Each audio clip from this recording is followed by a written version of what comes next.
బెదరని యువతరమా నవీన భారత చిన్నమా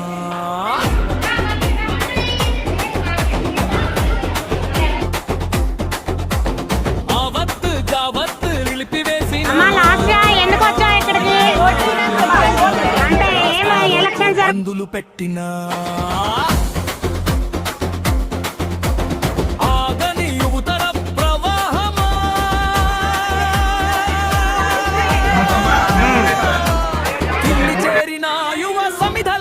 ఏంటమ్మా మీ స్కూల్లో హడావిడిగా ఉంది, ఏం జరుగుతోంది అమ్మా? ఇక్కడ ఏంటి హడావిడి ఏంటి? ఎందుకు వచ్చారు మీరు? అమ్మా ఒక నిమిషం ఉండు, ఓటు హక్కును వినియోగించుకున్నా.